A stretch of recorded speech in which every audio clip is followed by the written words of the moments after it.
Welcome everybody. Really good to see you all, as always. Welcome to the Grassroots Conference Call for November. I can't believe I'm saying that. It's November already. If this is the first time for anybody on this call, a massive welcome. My name's Naveed Chowdhury. I'm the Head of Campaigns at Results UK. And of course, welcome to all of you who are familiar faces. It's good to see you all. So I'm going to start off with the usual housekeeping messages. So we're recording the call. We'll post the recording on our website for anyone who's missed it. So please feel free to turn off your video if you'd rather not be seen in the recording. When we post up the recording, we'll include all the links and the resources that we've shared in the chat box during the call. We are supposed to be using automatic captions, but I'm not 100% sure that I've got it turned on, but we will. I will ask Tanya if she can check that whilst I'm talking. So please keep yourself muted during the call. If you've got any questions or comments, please do it in the chat box, and we'll try to deal with that there. And if you're new, feel free to introduce yourself either by unmuting and saying hello now, or by putting it in the chat box if you prefer not to, just to listen in. So anyone who would like, please feel free to say hello or introduce yourself.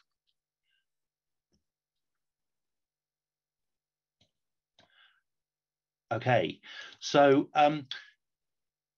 as usual, I'm going to introduce this call with a few of the news items that are affecting the work of Results in tackling global poverty. And once again, this month, it's been a political roller coaster.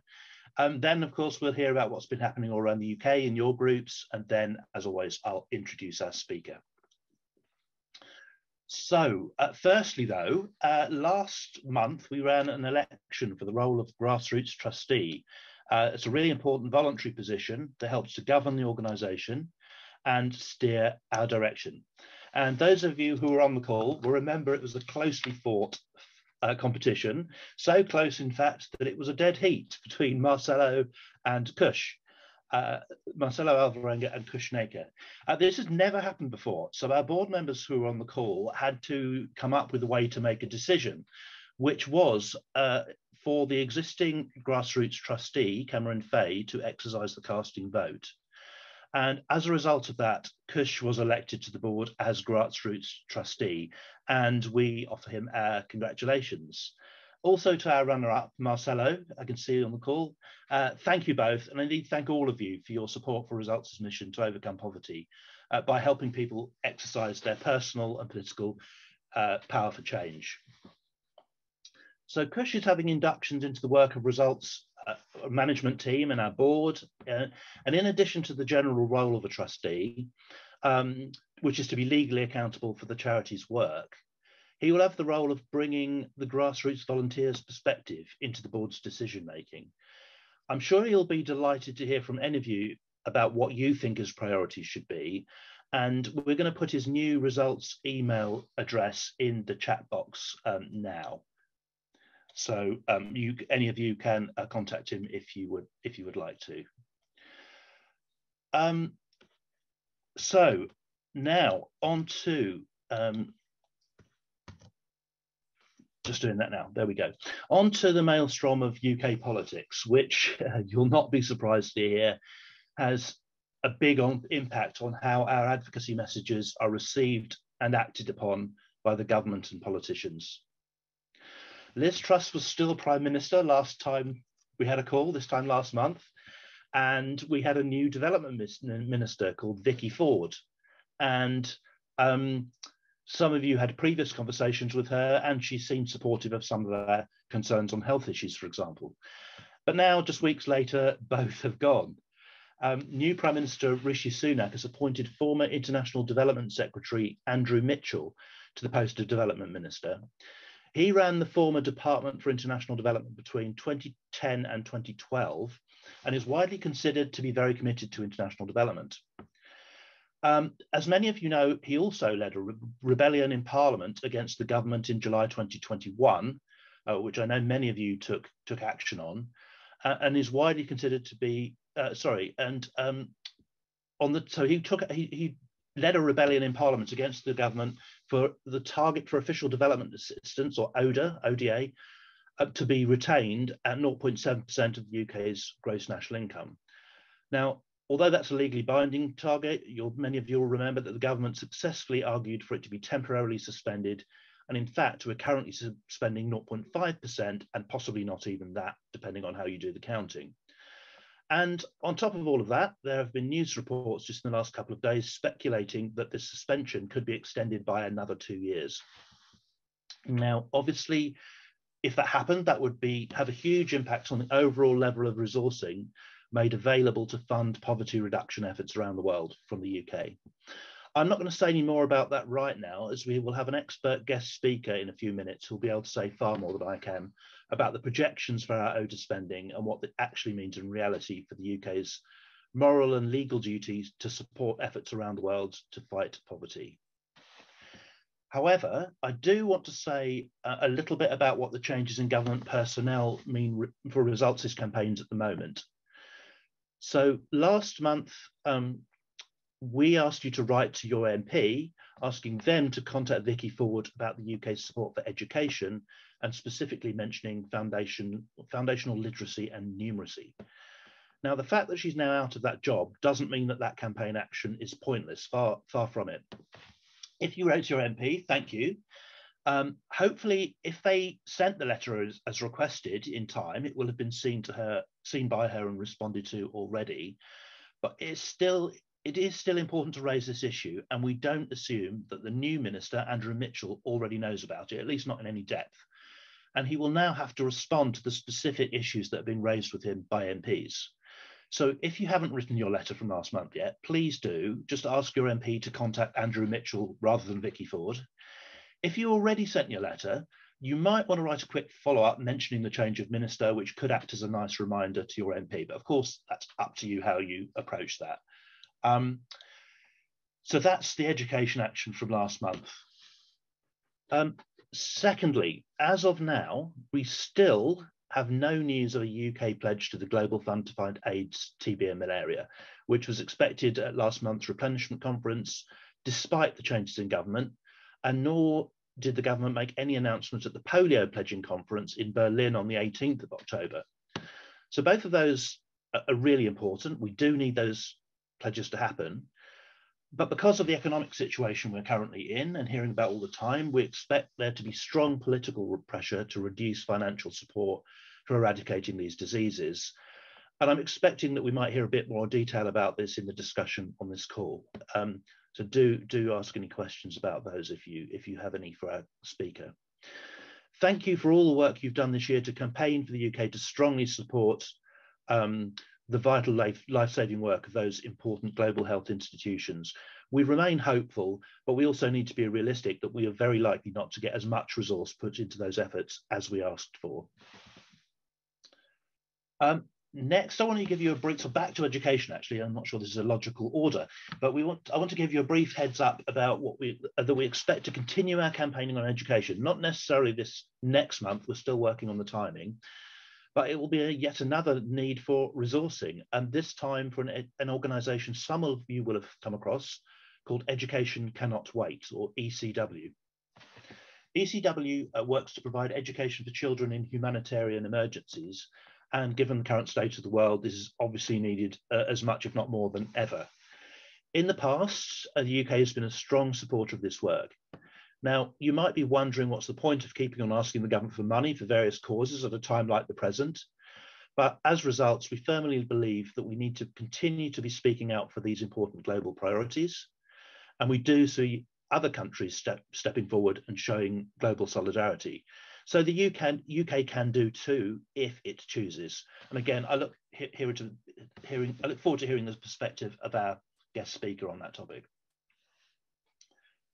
Lastly, from me right at the moment, I just wanted to say that as October was Black History Month, and like many other organisations, Results encouraged its staff and volunteers to engage with this important opportunity to reflect on this aspect of the world's unequal past and present. Last week, we had a wonderful online discussion between two Black writers exploring Black literature and some staff also visited the Black Cultural Archive in Brixton. As a South London-based organisation for many years, at least for our staff office, we felt it was important for us to be aware of the history of our area. Now, as always, we'd also be very interested to hear anything you may have been taking part in as part of our organisational commitment to anti-racism and anti-oppression. And I'd like to just remind you of all the resources that we developed for our August learning action on this topic. And a link on that is going into the chat box. So, sorry, Naveed.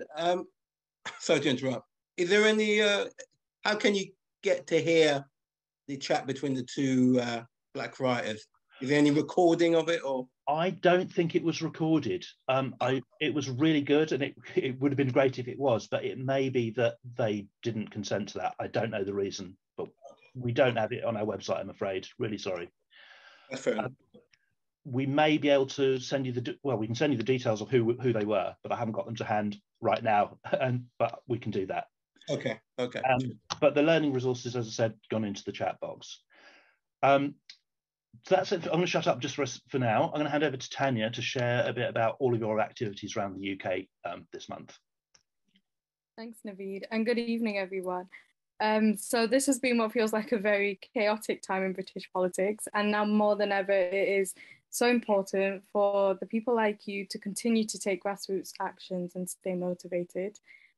First, I'd like to begin this by saying that it'll be my very last grassroots campaign call, and it has been an incredible journey that I have had with all of you. It has been a massive inspiration to me to see so many well-researched and carefully thought out letters being sent.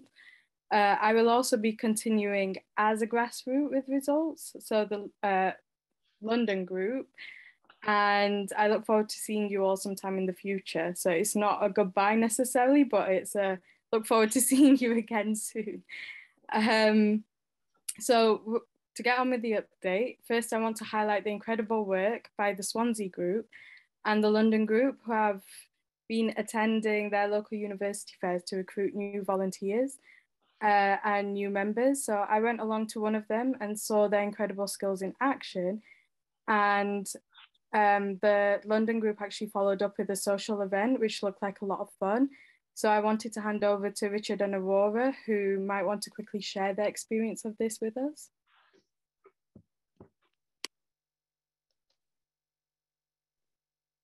You go, Aurora. I mean, you can talk about the fairs if you want, and I'll say something about the event we had. Well, we did two. We did at UCL, University College London, Aurora and me, and then we never actually got the numbers because they had one of these funny, they're not funny at all, but little squiggly jobs. Yeah, codes, they had to register with, and I've asked them for the numbers, but they never actually gave us the numbers. And then we did London School of Economics with Aurora and Tanya, and then we did get the numbers. We got 66 people names, and they were all followed up. And I think someone came to social. So we have a little table, and I think with all these things, I've been involved with other charities. Some people sit behind their table, and they just expect people to come. But with Aurora and me, they didn't have a chance. They were not allowed to walk past our table. We were in the way of them walking up and down. They didn't have a chance. So we told them all about it. And they were interested, and they were very interesting talking to them from all over the world, doing all different degrees, and particularly if they were doing international development. Well, they hadn't got a hope then. They just hadn't got a hope. We got them, noveled them. Anyway, it was good. It was good. Yeah, I think so too. We did a really good job. And then we had the social event almost 2 weeks ago on the 20th. And we're going to have our next one tomorrow, by the way. Not a social, just like very formal.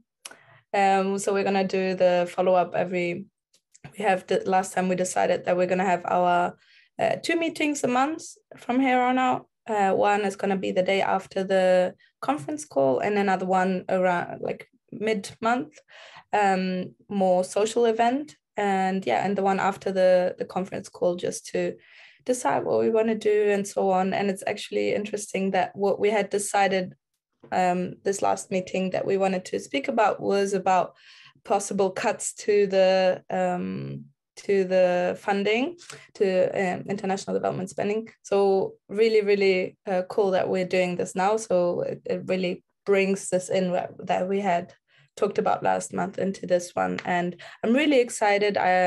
Last meeting, we were 9 people, and but I had loads of other people that I contacted that were very interested as well, but just couldn't do that day. So I think we're going to have loads of engagement from here on out. I'm really happy, and everyone is just really nice. Thank you, Richard and Aurora, for sharing. I think you have done an incredible job, and I look forward to seeing how the London group gets on. So next was our autumn training program, and we were incredibly impressed with everyone that came and contributed. We would really appreciate if you could fill in our feedback form, which I'll put into the chat now, on how you think it went to help us improve for next year. And if you would like to build your knowledge and advocacy skills, you can check out our new blog with all the training recordings. So I'll put a link. Oh, thank you, Naveed. The link's in the chat box now. So during a time where there has been so much political instability, our groups have been working with persistence, and the Oxford group especially has had a meeting and have been composing a joint letter together. And our Brighton group leader has recently actually joined the London group, but decided to stay on there. And we have had 2 new joint leaders start to pick up where the Brighton group leader was, so Alex and Mira, and it's been a very smooth transition, and I think they're going to do great things over there. So that's the grassroots update, and I'll hand back over to Naveed. Thank you. Thanks, Tanya.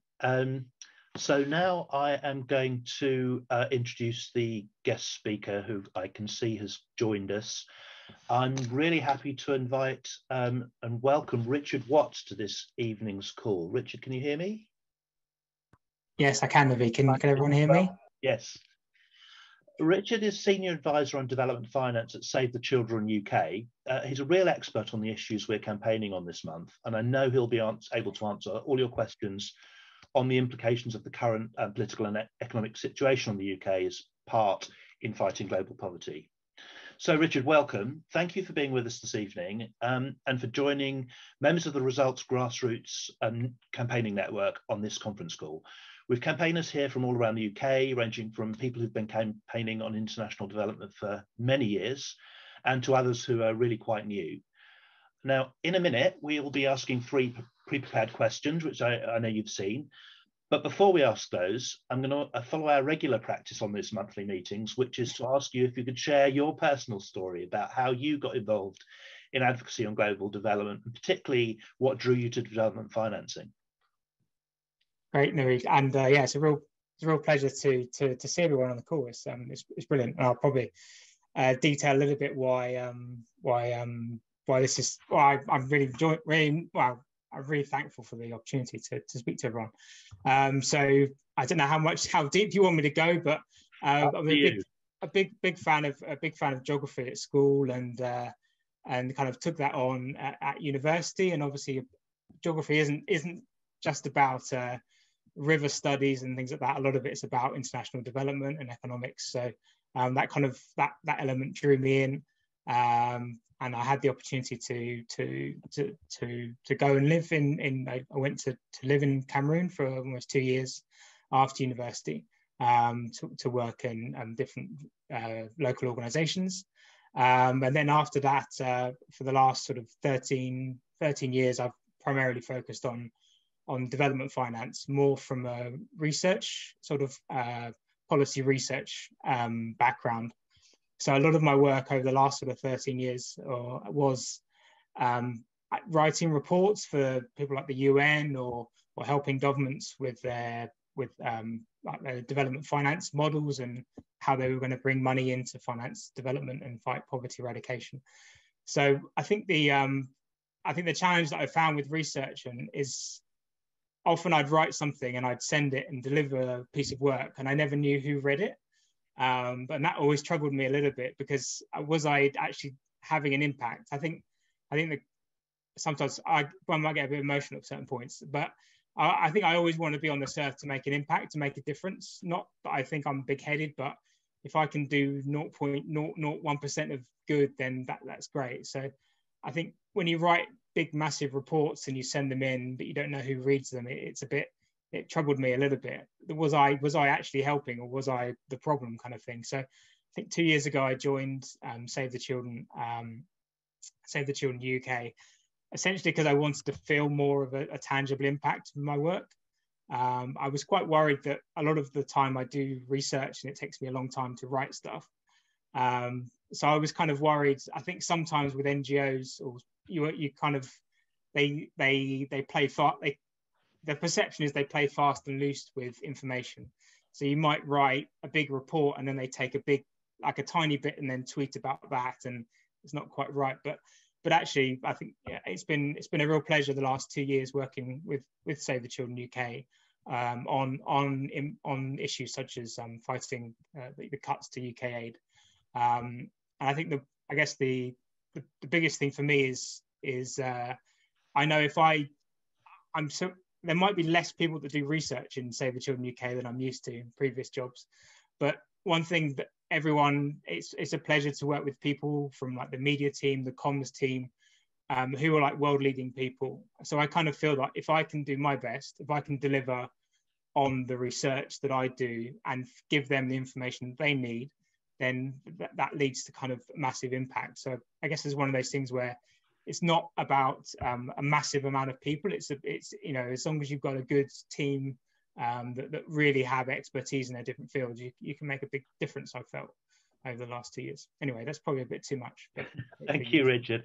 That's great. That sense of teamwork of people with different specialisms, really interesting to hear about. And also the worries of a researcher. I'm sure many of the people on this call will share your thoughts about you write a letter and you wonder if it's actually going to be seen by anybody, but most often somebody does, and we know that it all adds together. So thank you for sharing that. I'm going to think we'll go straight into the first of our pre-arranged questions, and then afterwards open up to the floor as always. When we do that, for anyone who prefers to text in a question, the number to text questions to tonight is 07906 662 571. So that's 07906 662 571, and I've just put that in the chat. So I'll try and keep an eye on that as well as the chat box. I'm going to be multitasking today, which is not my strong suit, because Tanya's going to have to leave us in a few minutes, but bear with us. We'll make it happen. We'll make it work in the normal way. So I'm going to ask for the first question from this evening, which I think should be from Brighton.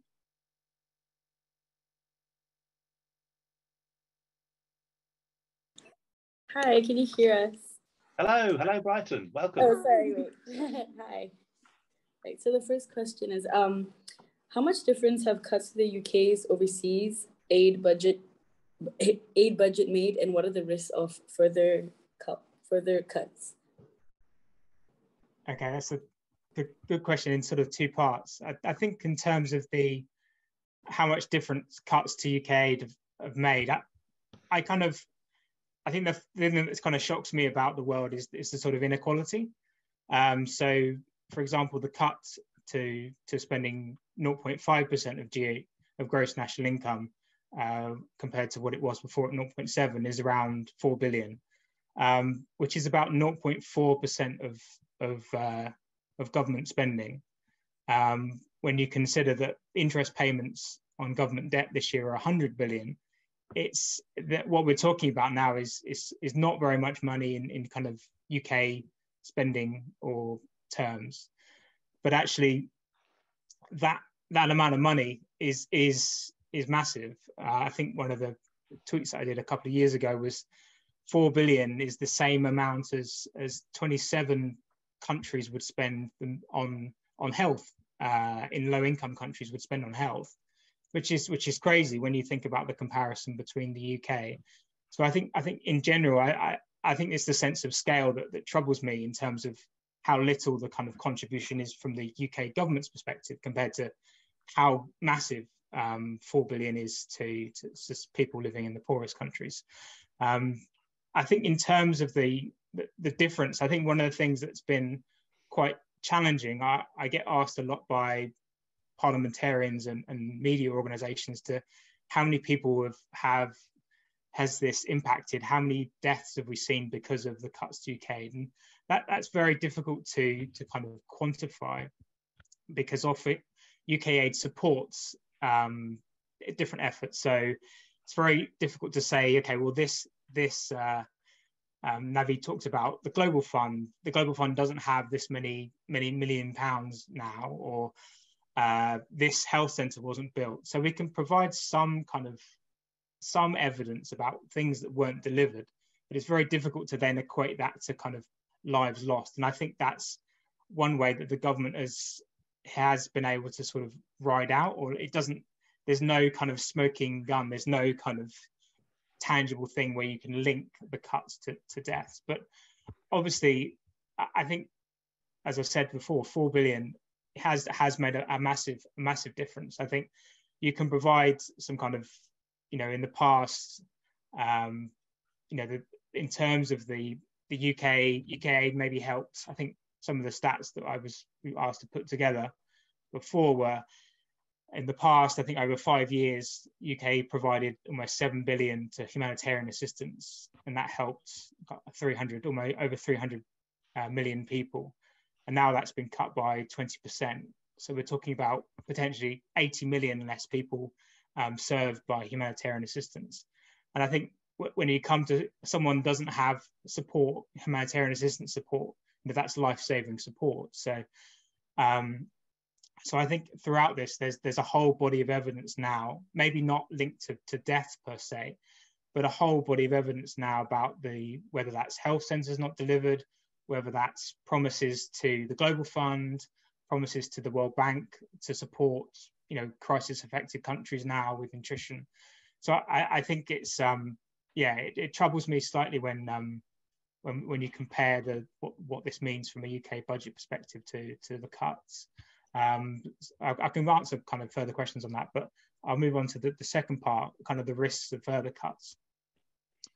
So I think that the challenging thing we've seen is not just the cut to 0.5, but obviously we've seen other elements. The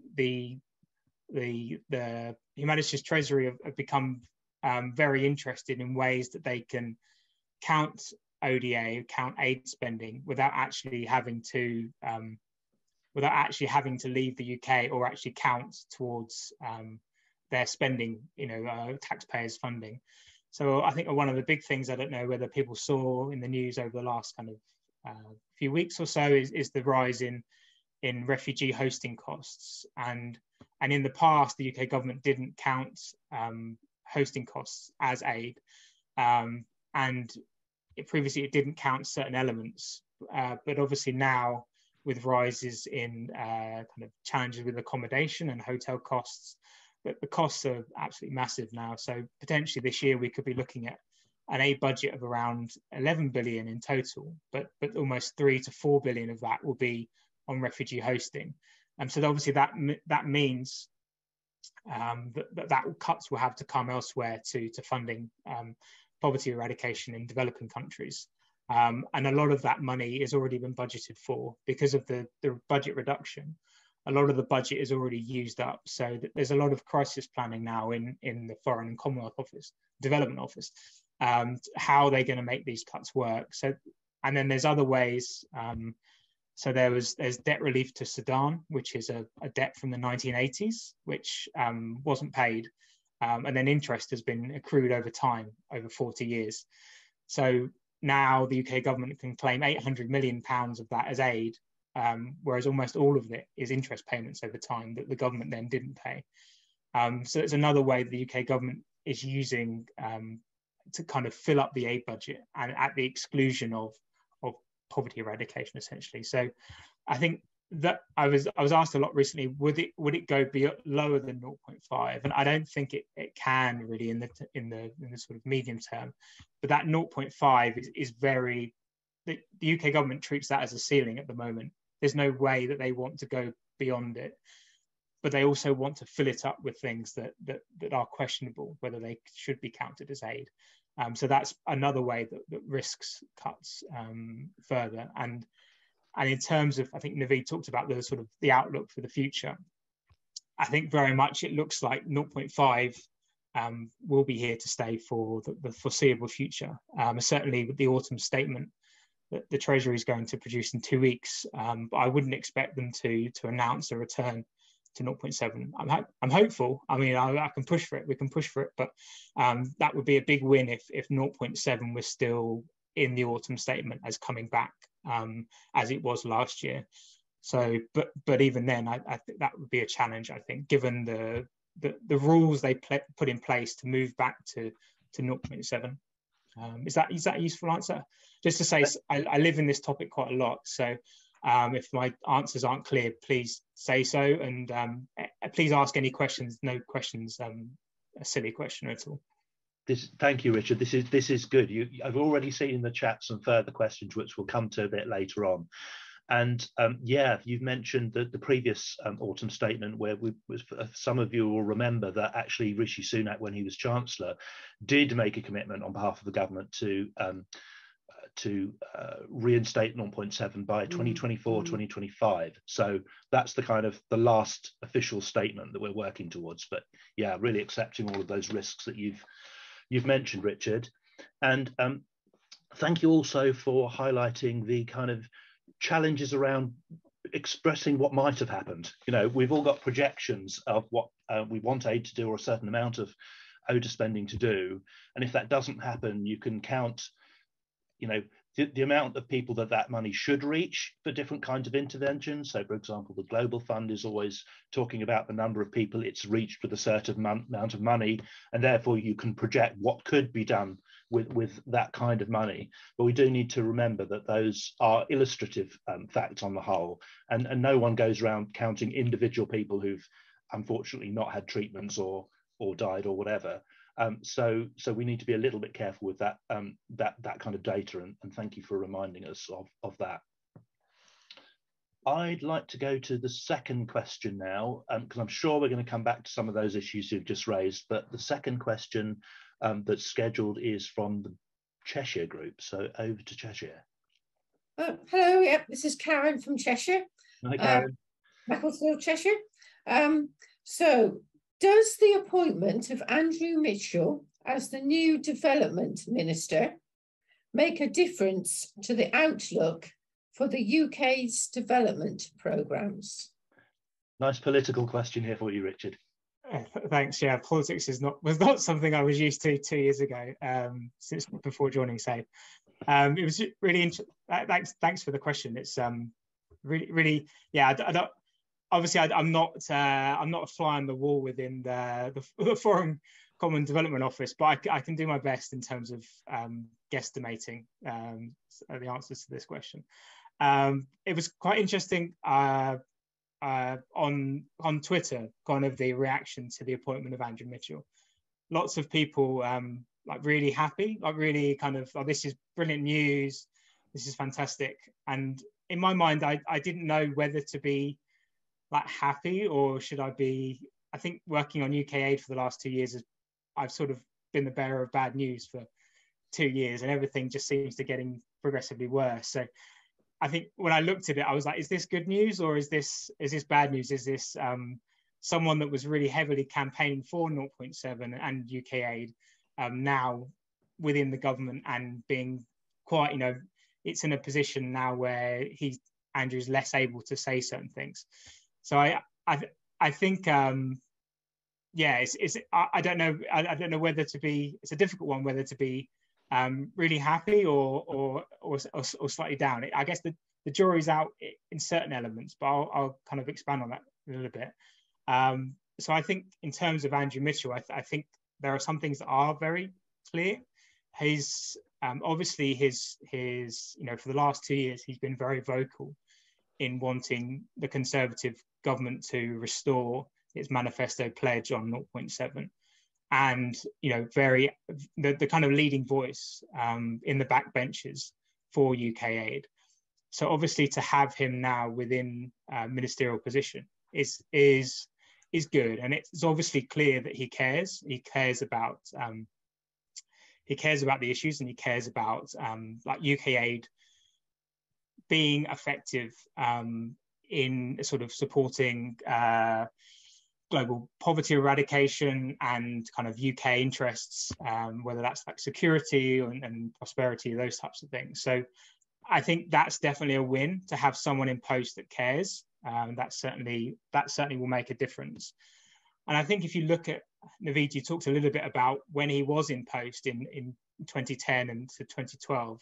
And that's very much a different DFID to the, well, we don't have DFID now, but that was a very different time in DFID. So there's some elements there that are encouraging in terms of what was kind of key then in terms of DFID and what it is less so now. So there's a couple of things on things like transparency. So Andrew Mitchell was very key in getting the UK government to take global leadership on transparency of aid spending. So people knew what people were giving, where it was going, what impact it was having. So he was a leading voice in pushing for the UK to take a leadership role on that. And that's something that steadily increased in his time, but after that it's now, I guess in the last 2 years, it's got progressively worse again. So I think transparency around, I think one of the issues we've had with government is a lack of kind of communication, a lack of kind of transparently reporting what the impact of the cuts are, what are the decisions that are being made. And I think that's really key in terms of transparency is massively important for accountability and our ability to kind of campaign on some of the issues. So I think that's a definite positive that Andrew Mitchell might bring. And as well as that, you know, in 2010-12, like refugee hosting costs weren't a thing. And I think some of the kind of key areas like global health and global education, I think Andrew, you know, there's a definite sign that these are key areas that Andrew Mitchell supports, and development, essentially the aid budget being used to fight poverty eradication, how it's meant to do under legislation. I think I guess conversely, maybe this might go on to the sort of the last question, but I think the fact I wouldn't expect, it was kind of an interesting whether what were the promises made to him to go into government? Was there a promise to go back to 0.7? And potentially there might have been, but I think it's more of a longer term thing. So I would think some of the kind of key issues that we're having in terms of 0.5 and things being counted that are questionable, I'm not sure how much power he has to really change those big things. And obviously that's a key Treasury thing. But one thing, the question, this isn't quite on the question, but obviously Jeremy Hunt was also a big backbench critic of the UK aid cuts. So obviously having him in place as Chancellor is another kind of positive, I think, that there is a commitment there potentially that the manifesto pledge should come back at some point. And obviously the economic, I think we've seen in the news today about the tax rises and things like that. I think we're not looking at a kind of low tax economy that can, you know, and cuts. This is probably not the direction that the government seems to be going. So I think from that perspective, increased taxes, there might be less pressure on the public purse to make cuts and UK aid to be a target of that. Anyway. Thank you, Richard. Really good, concrete, I think, and obviously it's all speculative, but a very comprehensive answer. Thanks for reminding us that, you know, obviously Andrew Mitchell doesn't hold the purse strings, but that point about transparency is super critical. I think that reminds us that it's not just about the amount that is spent on overseas development, but actually how it is spent. And the fact that Andrew Mitchell is more interested in transparency has got to be good news. One of the things that results we use, and I know other organisations do too, and I know many researchers keep a very close eye on this, is a thing called DevTracker, which was introduced many years ago, I think under Andrew Mitchell's time, but I wouldn't swear to it. It might have been a bit later, which I'm going to put a link to in the chat, which is where they actually are supposed to post all the details of every penny they spend, and that hasn't been posted up properly over the last year or so at all. So it's become progressively more difficult to see what's actually going on. But so if there's any good news coming out of a recommitment to that, that would be really great from our perspective, I think. So time's moving on. I can see a lot of questions being posted, so I'm going to make sure we do get to the third of the pre-arranged questions, which is, I'm hoping, will be from the Oxford group. Hi, David. Yes. So our third question for you, Richard, thank you for coming, is what can campaigners realistically achieve given the budgetary pressures on the UK government? Great, thank you, Tiffany. Oh, it was a pleasure to be here. So thank you for inviting me.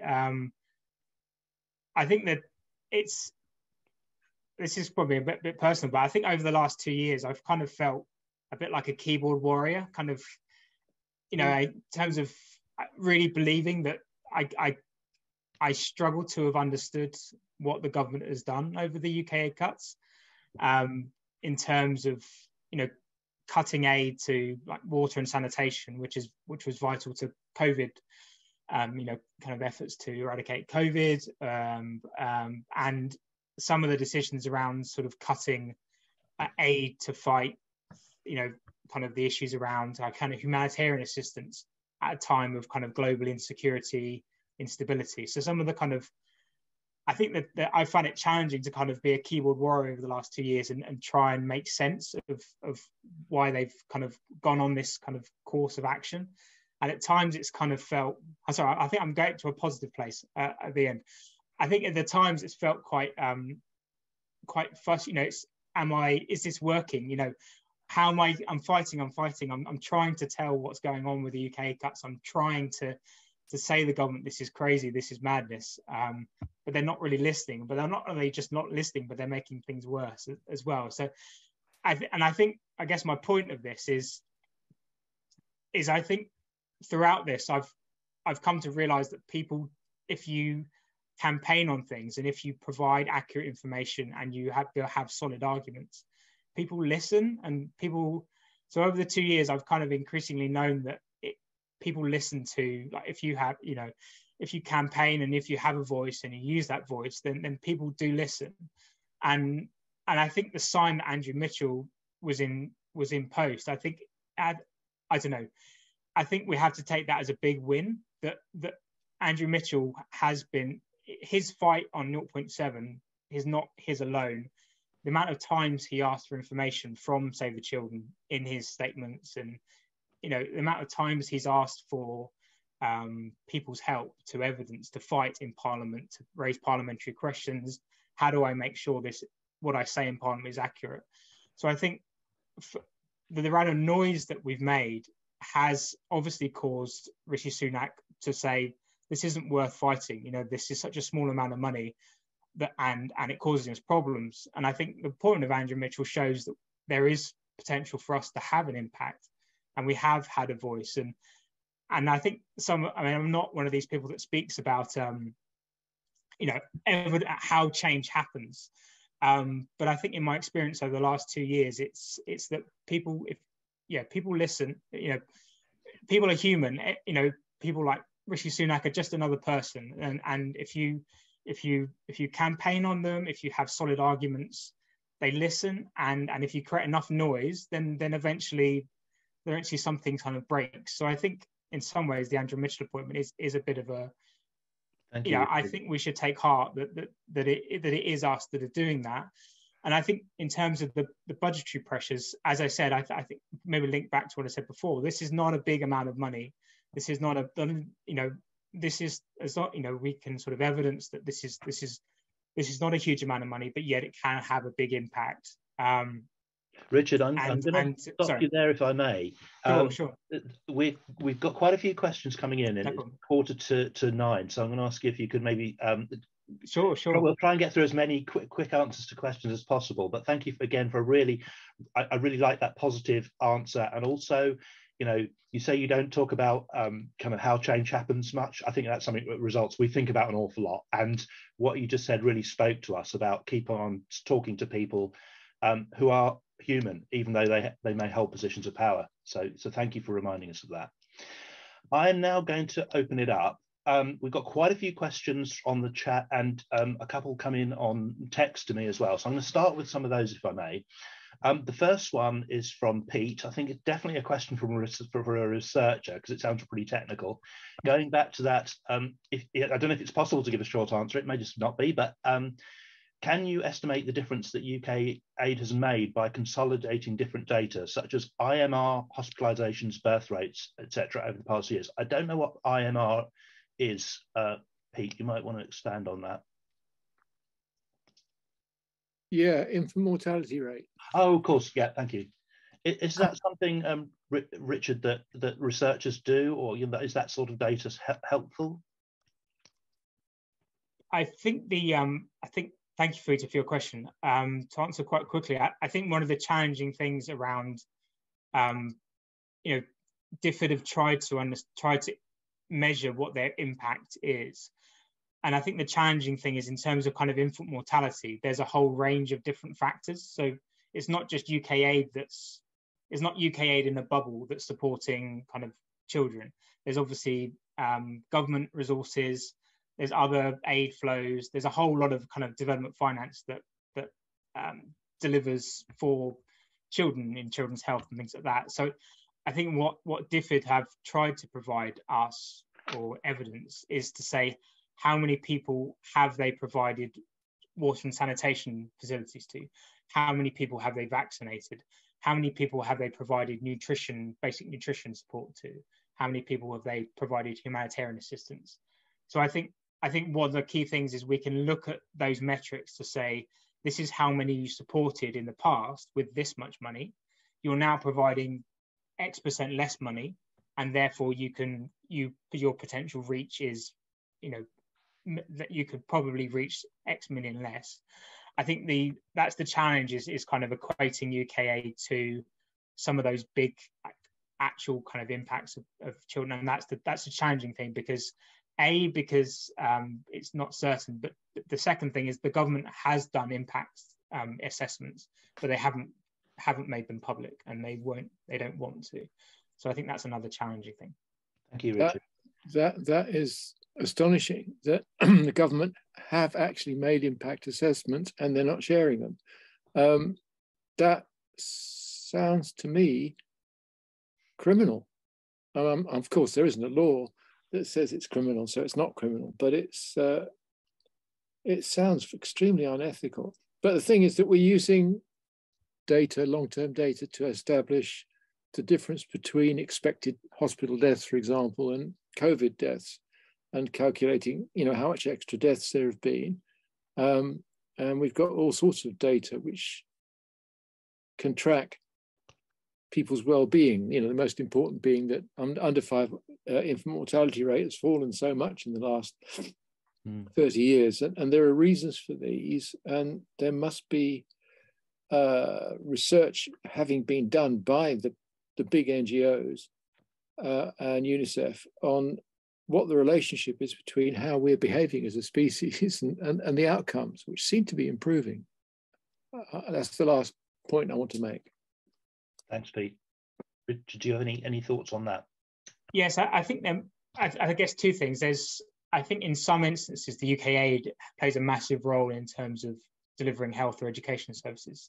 So one thing would be Somalia, for example, where the UK aid is a massive provider of finance, and almost used to spend more than the whole of the federal government collected in tax revenue, for example. So there you might be able to loosely attribute the kind of drop in UK aid and the falling kind of standards, and maybe equate the two. The other thing, in terms of kind of one of the other things we've been trying to do is get local, really have evidence on the ground about the cut in UK aid to certain projects. And one of the challenging things that we found is that a lot of the local organisations that receive UK aid have been very reluctant to actually share details, because they fear that if they do, then UK aid will be cut, or they won't be able to access new funding. So this has been a problem in terms of really hearing voices on the ground about specific projects, like very localized projects, because there's a fear about speaking out. Thank you, Richard. I'm going to move us on if we can, because we've got quite a few other questions to get to. And thank you for sort of that insight into kind of how some of the issues around data. Absolutely agree with you, Pete, as well, that that sort of information, where there is impact assessment, absolutely should be public. And that's why things like Dev Tracker are so important. These things should be up there. We've got a couple of questions which I'm going to sort of fuse together. Emily's written, does that include flights to Rwanda? I'm assuming you're referring, Emily, to the costs that are incurred in the UK. So that's a specific question. But also, Richard has asked in a text, how can it be allowed for UK aid to be spent in the UK? Do you have anything on that, Richard, that you can? Sorry, can you? What have they been allowed? How have UK costs even be allowed to count as overseas aid? And secondly, does that include flights to Rwanda? Okay, I'll answer Richard's question first, and I'll go on to Emily's. So in terms of before, there are the OECD are the kind of they set the standards for what can and can't be counted as aid. So in terms of refugee hosting costs, in the past, it was very much, there wasn't any standard of reporting. So some governments were reporting refugee hosting as aid, and some of them weren't. So the UK government didn't used to report, and even when asylum applications were higher than they are at the moment, no UK aid was attributed to refugee hosting. I think because there was such difference in reporting, some governments reported they did as aid, some didn't. Around, I think 2000, I'm going to guesstimate, I think around 2009 or 2000, around then or just after, the OECD provided some guidelines about what can and can't be counted as aid. And essentially that allowed space for the UK to start counting things that it wasn't. And then after about 2015, when the Conservatives, well, after the coalition government, a lot of these things started going up. So admin costs for DFID went through the roof after 2015, and so have kind of refugee hosting costs. So at the moment, the costs, the UK, the cost per asylum applicant is the highest, I think, of any country by almost 3 times that other donors report. So they've really kind of, the UK government's tried to maximise how much it counts as refugee hosting. And this is probably a bit of a political point, but in terms of the Ukrainian refugee scheme, which is a kind of a major driver of that will probably amount to about 3 billion of the aid budget this year. So I think there's some differences with the Ukraine scheme where Ukrainian refugees are allowed to work, asylum applicants aren't. So in terms of the cost to the budget, actually Ukrainian refugees are able to work and contribute and pay taxes, so obviously are a benefit to the country. So I think that the kind of assessment that it's just a cost, the Ukrainian refugees are a cost, I think is less kind of certain. So Emily, getting to very quickly to your point, so refugee hosting, as I said, the OECD have rules. And one of the rules is that it's just mainly for the first 12 months of an asylum applicant, and for their kind of basic welfare, education, healthcare, and housing. So costs to deport them and transfer them to different parts of the country, that's not eligible for aid. So the flights to Rwanda wouldn't be. But I think one of the things to highlight is that as well as the costs to fly and the cost to house the refugees that the UK government also outlined, they also provided some kind of sweetener to the Rwandan government, which could be counted as aid, in terms of potentially. So there's all sorts of rules and things like that. But anyway, a lot to dig into there. I'm almost scared to try and find the answer to that one out. I'm sure something will surface. But I think we've got about 4 or 5 minutes, and I'm hoping we'll maybe be able to get through another 2 questions. So there's a really interesting question from Aurora in the chat box. Will there be a legal consequence of the government not fulfilling the obligation to return to 0.7, if not by 24 to 25? So obviously it's enshrined in law. What's your assessment of that? Again, really quickly if you can. Yeah, very quickly. I think in terms of the law is, I think there's always two things to the law. There's the letter of the law, and then there's the spirit of the law. So obviously the letter of the law allows some kind of leeway, which I don't think was, when it was produced, you know, when the legislation was passed, this was never foreseen. I think it was, if you've spent it was basically, if you spent just under 0.7, you have to justify it. That's basically what the legislation says. So now the interpretation or the spirit of the law has been broken, basically. So now the government has said, okay, well, it's not, we're just moving it to 0.5, and the legislation says we can do. So it is the interpretation of the law. So obviously that's how they've interpreted it, and obviously it's the letter of the law. It's fine. It's not a legal issue, but the spirit of the law has been broken, essentially. Thank you, Richard. I think that was something of great annoyance to all of us back in 2021 when we first grappled with this issue, 2020, 2021. But it's now, as Richard says, it's the new reality. Question again from Richard Rushworth on text. We write to our MPs asking them to contact Secretary of State. James Cleverly is for the FCDO.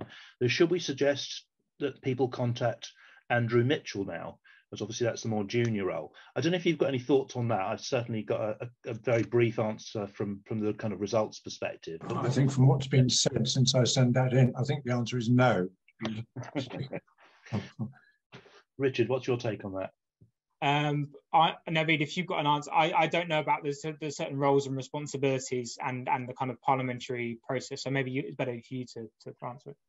Yeah, I'm happy to give our perspective. I'm sure every NGO that's doing campaigning will have a similar sort of thing to have to think about. But there's no real right answer necessarily. When we're talking about an issue where a minister definitely has that issue in their portfolio, so, for example, with health and education, it's very often been a junior minister rather than the Secretary of State. It can make more sense to go to that person who's dealing with it. And obviously, the more senior ministers have a much wider remit and only get involved in sort of a higher level of detail. So that would be, you know, James Cleverly, and Andrew Mitchell would now obviously have much more of a day-to-day idea. So might be the appropriate port of call. But when we do ask you to consider writing to people such as the Foreign Secretary or even the Prime Minister, it's usually because the actual decision, the buck stops with them and the actual decision will be made there. And very often these days in conjunction with the Treasury. So we're always, and I'm sure Save the Children is doing this as well, some of Richard's colleagues, trying to make a judgment when we're you know, having calls to action for members of the public and from active campaigners. Who do you think is the most influential person at this point in time? And sometimes it's kind of obvious and sometimes it's not. There'll also be factors such as, you know, who the person is, what their interests are, who's influencing them. So there isn't really a right answer. That's just to give you a flavour of some of the things we think about. I'll be absolutely honest with you. Some months we just take our best guess. We don't always know, and we can't be that fly on the wall. Richard, do you have anything to add to that one? With this, Richard says maybe both of them. Both Richards. Well, we know both Andrew Mitchell and James Cleverly. I think just to say, I think some of the roles are obviously, these are new roles within FCDO, and some of the responsibilities. So Andrew Mitchell has a watching brief over climate change, for example, or climate finance. But I think it's probably best to let it settle and see, obviously, who actually steps up in to fill some of those voids and responsibilities as well. So yeah, that's something I guess I can reach out to in terms of our own public affairs team and share some evidence and share our own thoughts to help you. Thank you. Thank you, Richard. We've run out of time. We're actually at 9 o'clock now. So you know, I want to say a massive thank you to Richard for joining us this evening and sharing his expertise on development finance. I was not at all surprised that we ran out of time. Lots and lots of stuff going on. If it wasn't difficult enough already, more speculation seems to change every week. So thank you everybody for bearing with it and on the impact on the things that we care about. As usual, I'm going to just share a link in the chat to the current campaign action, which is talking about exactly what we've been talking about tonight, trying to raise this issue in the local media. Please use whatever channels you have and to spread the word. This isn't targeted like a political letter this time. We're definitely thinking that media might be an influential thing. As I say, it's our best guess. We know that there are always people out there ready to argue that aid should be cut, and we can't afford it. So it's absolutely vital that someone puts the other side of the argument, and that someone is us. It's all of you. We know MPs are always interested in what's being said in the media, especially their local media. So please feel free to be creative and do whatever you can. Very many thanks, as always, for all that you're doing to fight in the fight against poverty and injustice around the world. I believe that it's at these toughest times that you are most needed, even though it feels really hard. I do want to say a particular thank you to Tanya, who unfortunately has had to leave the call early, for all her work supporting the Grassroots Network over the last year. And we wish her all the best in future and hope she'll stay in touch. Lastly, the next Grassroots conference call will be on Tuesday, the 6th of December at the usual time of 8 p.m. So thank you so much, all of you, for being here this month, and good night, and enjoy the rest of your evenings.